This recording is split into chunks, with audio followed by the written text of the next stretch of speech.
Bonjour à tous et bienvenue dans Chesterview. Aujourd'hui, je reçois Anne Born, tabacologue depuis 34 ans. Ça fait 34 ans de tabacologie derrière toi. T'étais présidente du RESPAD. T'as travaillé en clinique. T'as été à la tête d'un CSAPA aussi. Un centre de soins d'accompagnement et de prévention. Et tu es actuellement médecin addictologue à l'hôpital Gouin, à Clichy. Du coup, merci d'avoir répondu à notre invitation. Merci pour l'invitation. Ça me fait très plaisir de te voir dans ce canapé, autant que voilà, on a eu un récent PNLT qui est pas super flatteur, notamment pour la vape, et on a encore des progrès à faire en termes de réduction des risques. J'imagine que tu en as pris connaissance en tant que tabacologue. Il semble que l'ennemi ait changé de visage dans ce PNLT, que le nouveau visage de la cigarette, c'est la vape. Ah, ouais, complètement. T'es d'accord avec ça? Ouais. Oui, complètement. Je comprends pas très bien ces feux tirés comme ça sur la vape, qui s'accentuent là ces dernières années, avec des erreurs de jugement et surtout venant de personnes qui pensent faire de la science pure, sauf qu'on sait bien qu'en matière d'arrêt du tabac, évidemment qu'il y a les études qui doivent être validées, faites correctement, etc. Mais il y a tellement de paramètres qui rentrent en compte pour accompagner quelqu'un dans l'arrêt du tabac, que c'est plusieurs tentatives, que c'est plusieurs outils, que c'est tellement varié et complexe que les études, elles n'arrivent pas à rendre cette complexité, cette multitude d'utilisation d'outils. Et à chaque fois, c'est un outil et pas l'autre, ou c'est deux outils qu'on compare, mais on voit pas comment... Une image d'ensemble. C'est ça. Et puis on coince les gens, les fumeurs qui rentrent dans un protocole d'études, ils vont être coincés dans ce protocole. On sait bien, quand on arrête de fumer, c'est une série de tests, de stratégies, et qui vont évoluer avec le temps jusqu'à ce qu'on trouve la bonne stratégie. Et que ça peut pas être reflété dans des études. Il y a une stratégie par personne, quoi, quasiment, quoi. Oui, et puis même pour une personne, cette stratégie, elle change avec le temps. Il va commencer avec des timbres, des gommes et une vape pas suffisamment dosée, et puis il va s'apercevoir que s'il augmente le timbre, s'il augmente la vape, s'il change de goût, s'il change d'ustensile, les choses vont finir. Il va s'écouter, et c'est ce qu'on leur dit, de s'écouter, d'écouter leur ressenti, et ils vont finir progressivement par adapter la stratégie à ce qui leur convient. Mais donc ça prend du temps, et c'est cette mobilité dans l'utilisation des stratégies que je voudrais qu'on comprenne, qui ne peut pas se refléter dans une étude. C'est pas possible. Ouais. Les études, forcément, c'est carré, c'est un truc pendant tant de semaines, et puis on va voir au bout de 6 mois s'ils ont vraiment arrêté de fumer. C'est trop rigide, mais c'est le format des études qui oblige à ça. Donc en fait, je crois que c'est plus les enquêtes qui vont refléter la réalité de la réussite d'un sevrage tabagique. De l'efficacité. Et de l'efficacité, je cherchais le mot efficacité. Merci, il était parti dans ma tête. Tu parles par exemple d'enquêtes comme l'Eurobaromètre Santé qui avait montré que la vape était 75% plus efficace que tout le reste. Exactement.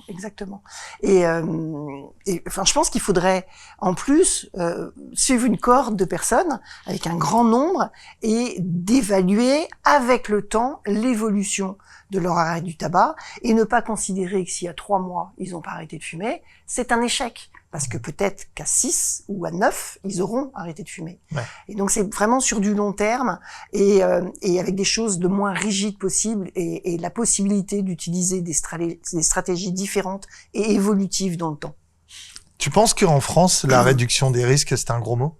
Parce que il semblerait que, sans avoir besoin de faire d'études plus que ça, on est à peu près conscient de la relative innocuité de la vape, et d'ailleurs des sachets de nicotine, et de l'addiction à la nicotine aussi. Mais il semblerait que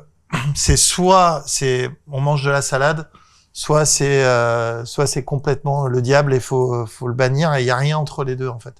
Complètement. Alors je pense que ça vient d'un fait qui est réel, c'est qu'il n'y a pas de petit tabagisme qui n'entraîne pas de risque de cancer ou de risque cardiovasculaire. C'est-à-dire que même en fumant peu, on prend un risque pour sa santé.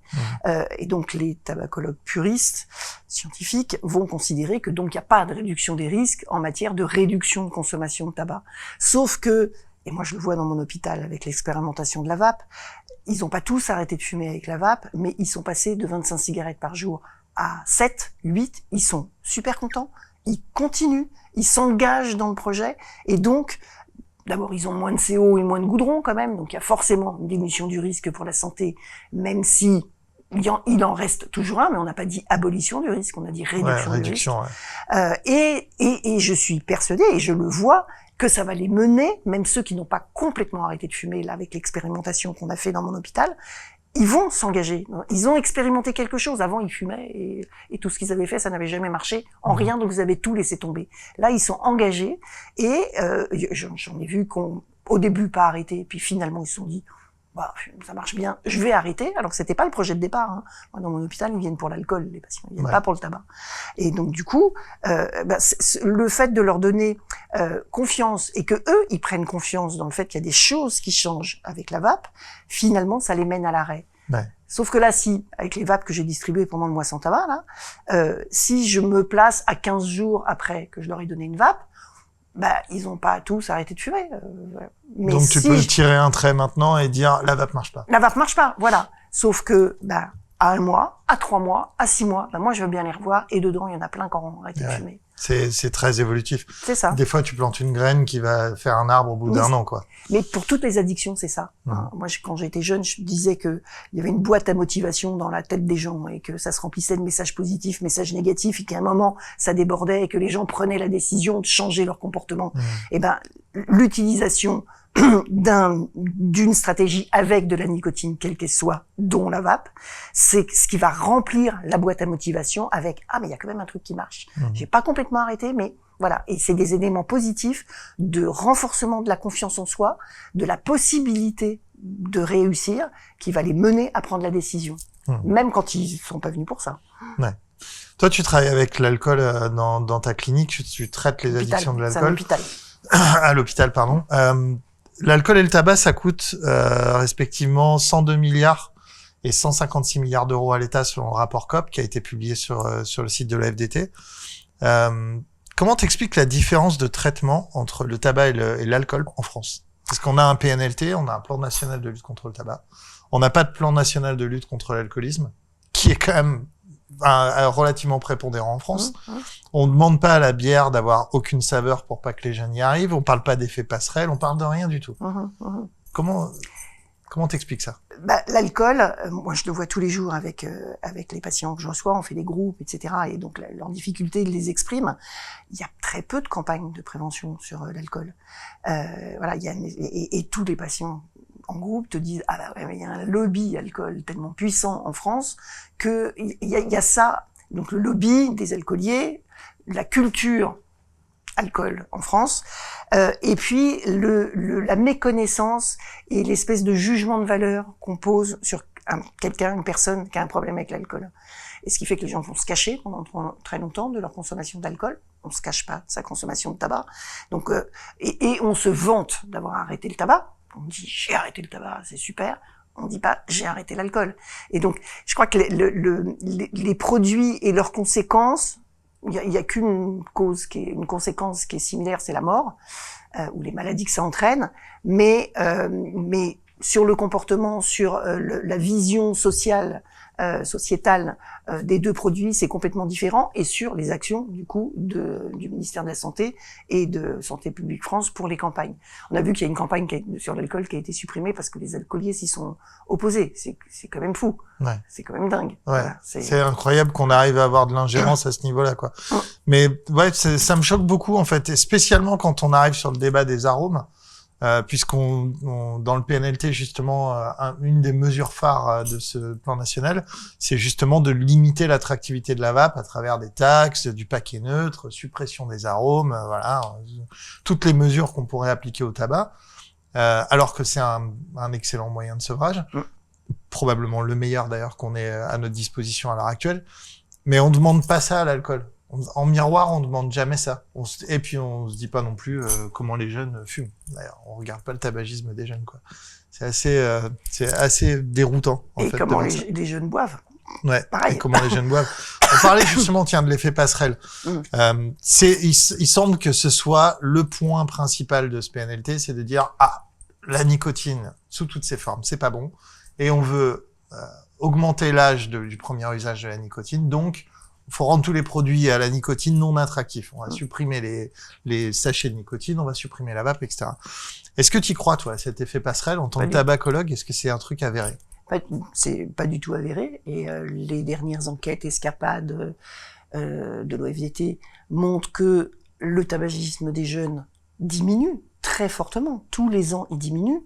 Et que, du coup, ils vapent. Donc on peut quand même se dire que ils fument moins parce qu'ils vapent. Et que la vape soit un mode d'entrée dans le tabagisme, ça n'a pas du tout été prouvé. Parce que dans toutes ces études, toutes les enquêtes qu'on voit, la mesure, enfin c'est je vape ou je vape pas. Mais j'ai vapé une fois, je suis considéré comme vapoteur. Alors que, évidemment, quand on est adolescent, on va goûter. Et ça ne veut pas dire qu'on va devenir utilisateur de la vape quotidien et qu'on va devenir fumeur derrière. C'est-à-dire que c'est une espèce de photo instantanée qui présage pas de l'avenir. On ne sait pas comment ça a évolué. Et en tout cas, l'effet passerelle, il est absolument pas prouvé. Et moi, quand on a commencé, il y a quelques années, à avoir ce discours, oui, vous vous rendez compte, ils vapent tôt. Bah ouais, s'ils vapent à 15 ans, ça veut dire qu'ils n'ont pas commencé par une clope. Voilà. Et que ça va retarder l'âge d'entrée dans le tabagisme. Parce que quand bien même il y aura un effet passerelle, quand bien même si j'y crois pas, du coup, ça signerait une entrée plus tardive dans le tabagisme. Et quand on sait que et la dépendance et les conséquences sur la santé sont encore plus graves plus on commence tôt, plus c'est grave, eh ben, autant commencer tard. D'accord. Ouais, donc du coup, c'est pas du tout avéré. Comment on peut, j'ai du mal à croire à ça. J'ai du mal à penser que nos politiques et les gens qui les conseillent, notamment l'ACT, le CNCT, qui représentent tout un tas d'associations de tabacologie, etc.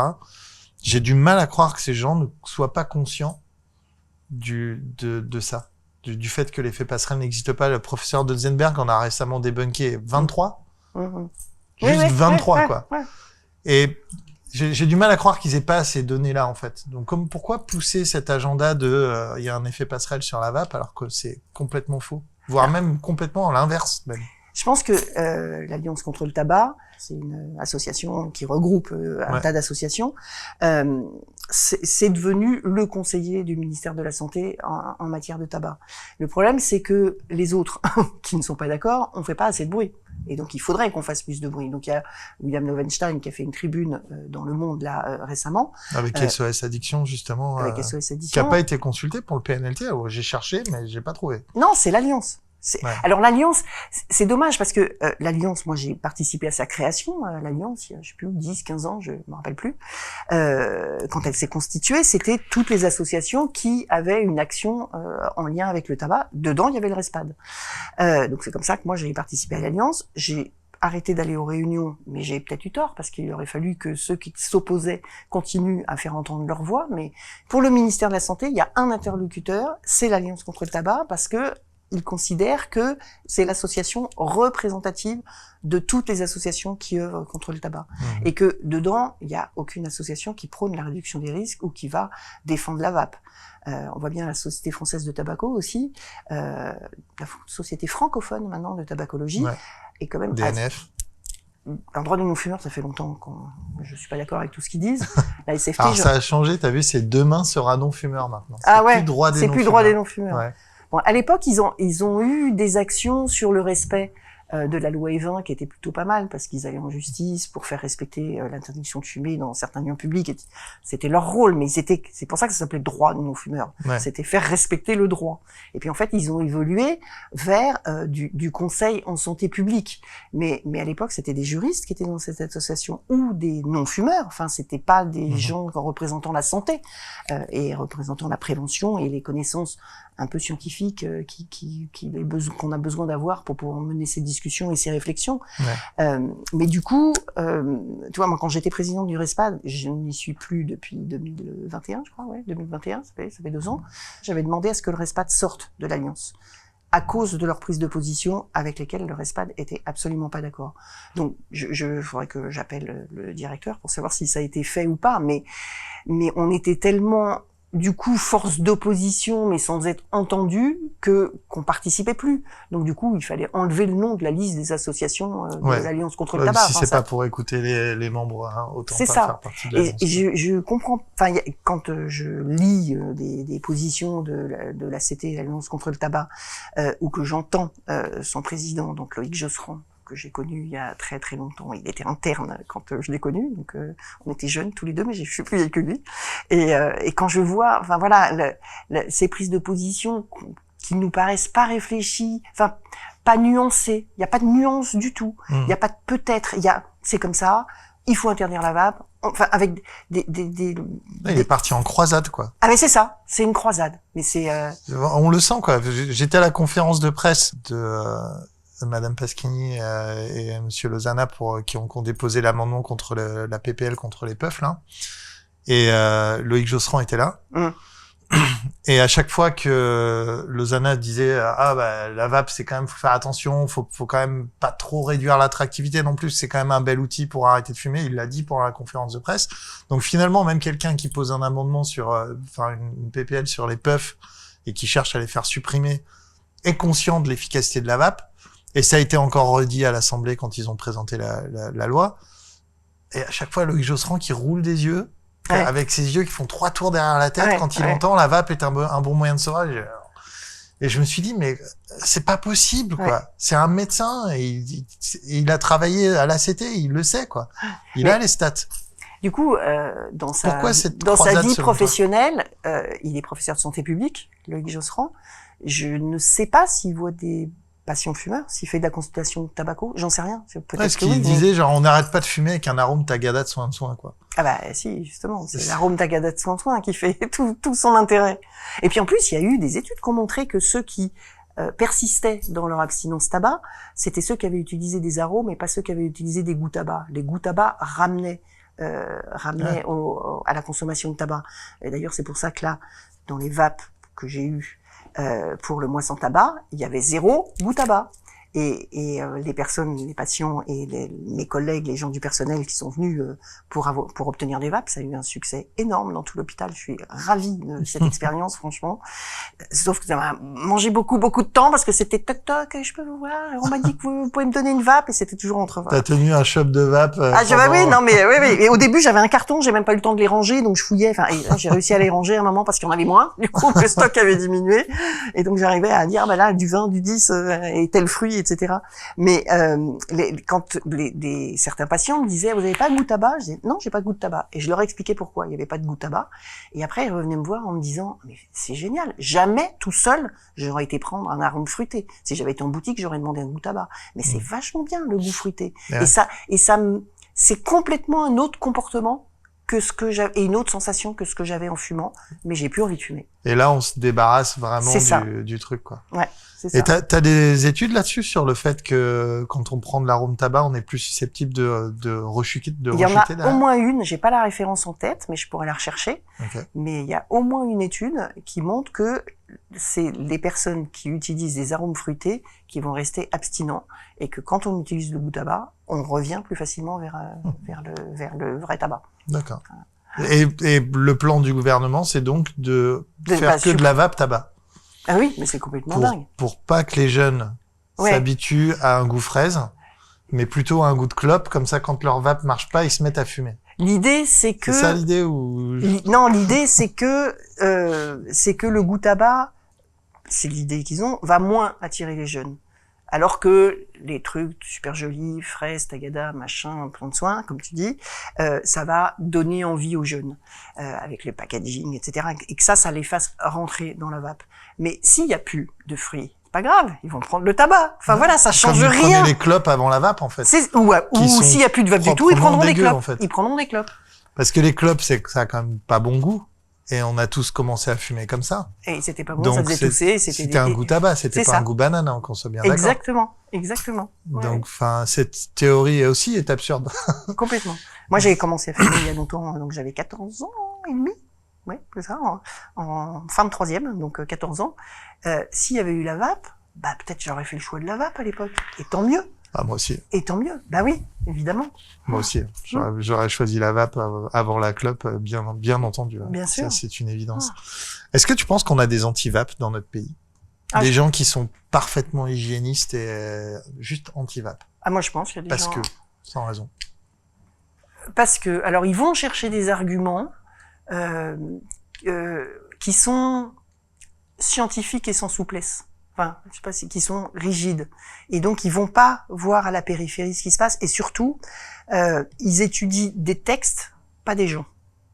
Voilà. Et je pense que quand on a l'expérience de suivre des patients et de voir, de constater, de les revoir, etc., et de voir combien ça fonctionne.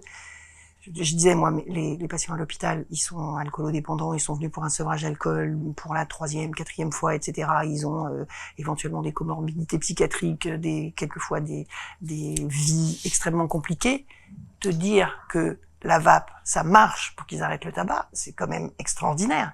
Voilà. Et parce que ce côté aussi ludique de la vape, ce côté goût agréable, ce côté c'est autre chose, ça fonctionne chez des gens qui n'auraient pas, pour qui patch et gomme, ça les emmerde. Il faut du plaisir, quoi. Il faut du plaisir. Mais c'est ça qui marche dans la vape. C'est ça. Ce qui n'empêche d'associer des patchs et des gommes, enfin, des patchs ou autre chose, quand c'est nécessaire. On peut associer les deux et c'est très bien. Il y en a qui vont prendre que la vape et d'autres qui auront en plus des substituts nicotiniques.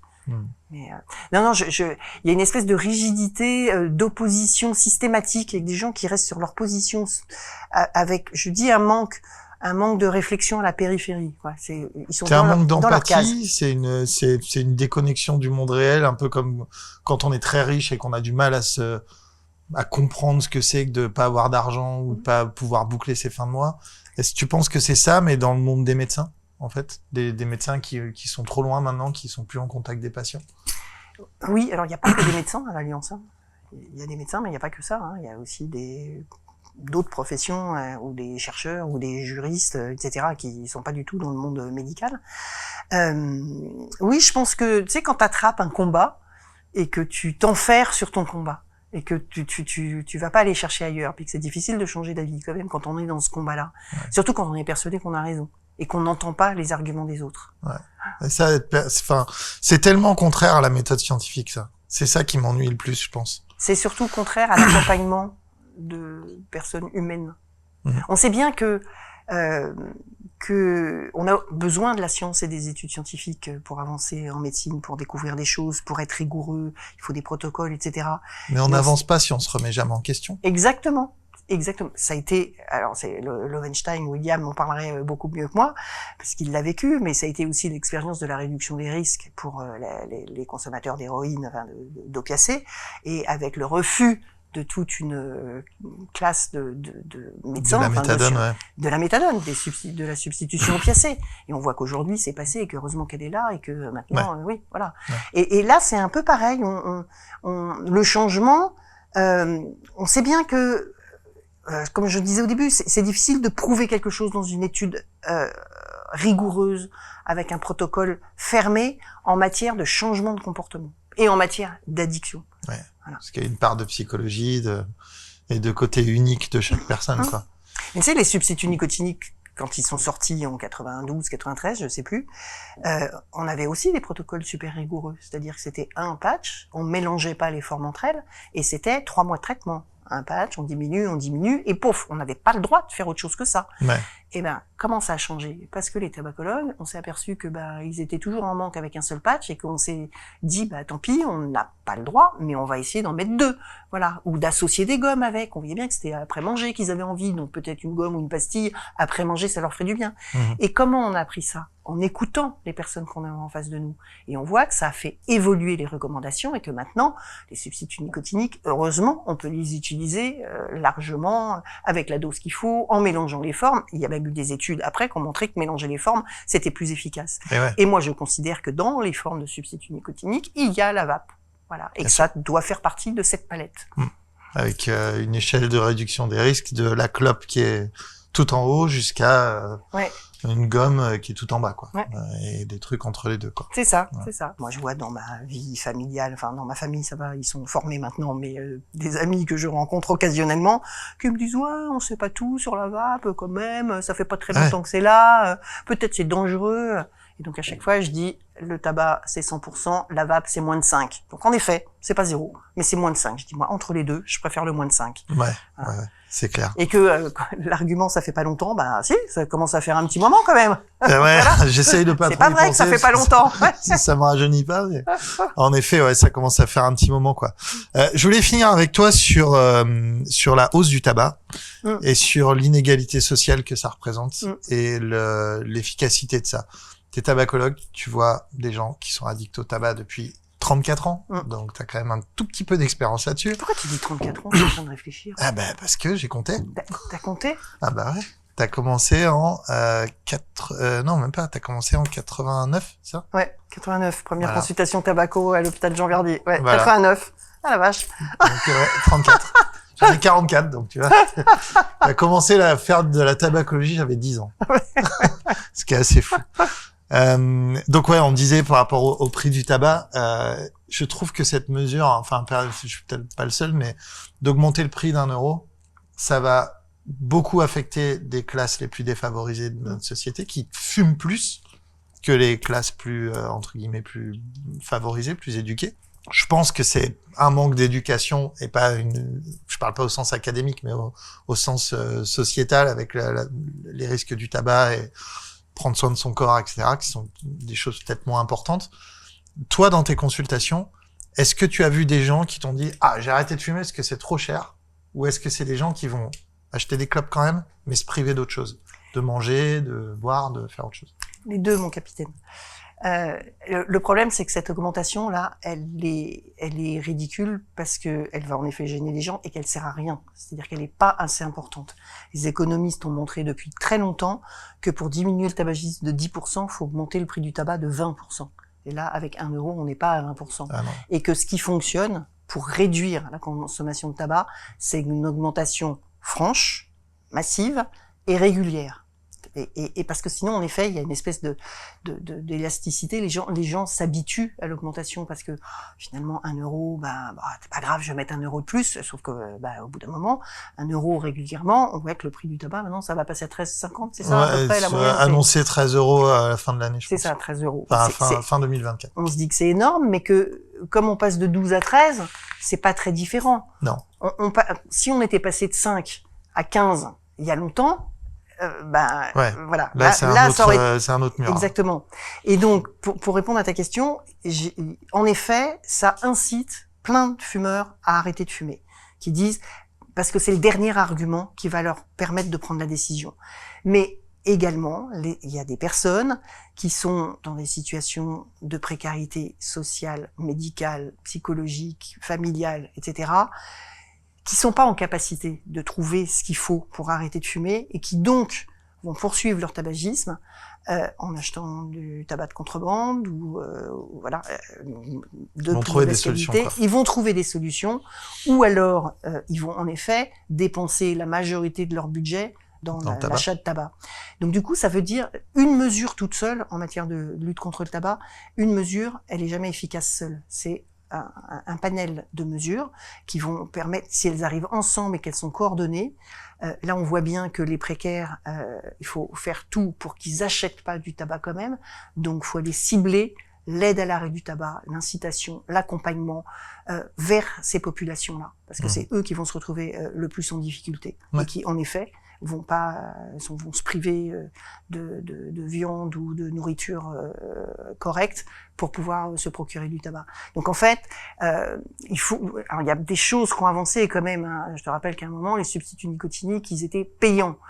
Voilà, et pas remboursés du tout, pas pris en charge du tout, donc ce qui était une inégalité terrible, parce que ça voulait dire que les gens qui pouvaient s'acheter des patchs, c'est ceux qui avaient des sous, et puis les précaires, tant pis, démerdez-vous, vous ne pouvez pas en acheter.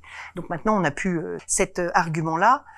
Moi, je me dis, je sais pas comment il faudrait que la vape soit prise en charge. En Angleterre, ils le font, ils fournissent des kits. Ouais. Voilà, parce que c'est aussi une difficulté quelquefois, même si c'est moins cher que le tabac, mais ça peut être une difficulté de faire la démarche d'aller acheter une vape, surtout quand on sait pas trop si on va apprécier, etc.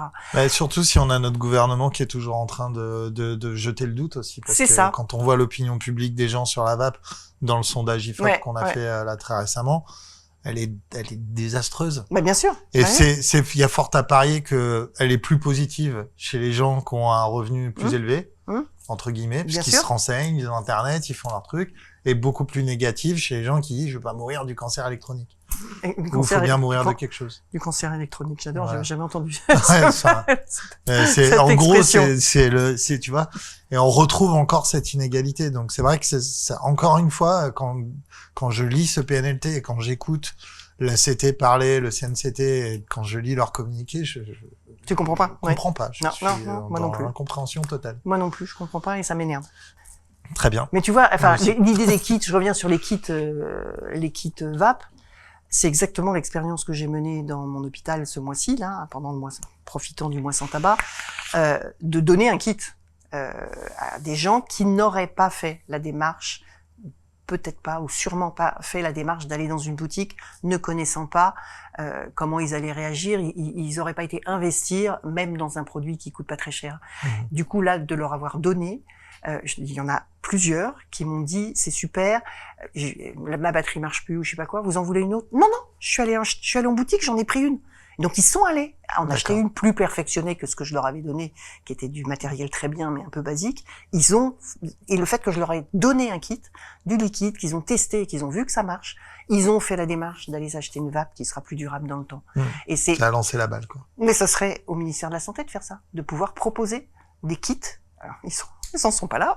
Non. Non, pas du tout. Là, ils en sont à proposer aux médecins de santé publique, enfin, aux conseillers de santé publique France, pas santé publique France, L'assurance tabac maladie. infoservice, Infoservice, bah, c'est de santé pouvoir publique France, prescrire des nicorettes et des patchs. Donc, d'un côté, on est OK avec la nicotine qui est en pharmacie, sous forme de médoc. Mais on n'est pas OK avec les gens qui arrêtent de fumer par leurs propres moyens avec des produits de nicotine hors pharma. Pourtant, c'est la même nicotine. Bien sûr, c'est la même nicotine. C'est la même chose. Bien sûr. Une patch, gomme, pareil. On est d'accord. Mais c'est- Vape. Dans le mois sans tabac, là, on a fait une tombola et pour mettre son billet de tombola dans l'urne, il fallait remplir les patients, et devaient remplir un quiz. Et le quiz, on le corrigeait sur le stand avec eux. Là. Il y avait une question qui était quel est le produit le moins dangereux dans la fumée du tabac. Et il y avait nicotine, acétaldéhyde, goudron, puis je sais plus quoi, monoxyde de carbone, je sais pas quoi. Eh ben, il y en avait qui savaient que c'était la nicotine, le produit le moins dangereux, et d'autres qui m'avaient coché acétaldéhyde parce qu'ils savaient pas ce que c'était. Donc, c'était ça doit être celui-là. Et quand je disais, mais non, pas du tout, l'acétaldéhyde, c'est un produit toxique, etc. C'est la nicotine. Ah bon? Mais en fait, quand on leur explique, ils disent, je suis content d'avoir appris ça. Donc, il faut qu'on dédiabolise la nicotine. Enfin, c'est un mot de Jacques Le Wezek, là, mais dédiabolisons la nicotine, en effet. Ouais. Voilà. Alors que ça semble être la mouvance inverse. Au contraire, on parle plus de génération sans tabac, on parle de génération sans nicotine maintenant. C'est ça. C'est possible selon toi? Ah non, bah non, c'est pas possible. En tout cas, pas dans ce siècle ni le suivant. Peut-être il y aura plus de nicotine un jour, mais là, il y a... Et puis, qu'est-ce que ça peut faire? Enfin, franchement, mais qu'est-ce que ça peut faire de utiliser de la nicotine toute sa vie? C'est stimulant, ça permet de pas fumer, ça permet de pas reprendre après, et il n'y a pas de danger sur la santé. Donc, aucun problème avec la nicotine. Caféine, finalement. Un peu comme la caféine. Ouais. Qui est Aucun très souci. acceptée, elle, par contre. Ah oui, bah oui. Alors oui, quand tu arrives à un endroit, on te propose un café, on te propose pas Ouais. un sachet Tu de veux une nicotine. Ou une vape. Tu veux du snus? Bon, nous, on n'en a pas, mais bref. Ok. Bah, écoute, merci à toi, Anne, en tout cas, pour toutes ces réponses très Merci. franches, comme d'habitude. Et nous, on se retrouve très vite sur la chaîne pour d'autres vidéos. À bientôt. Ciao, ciao.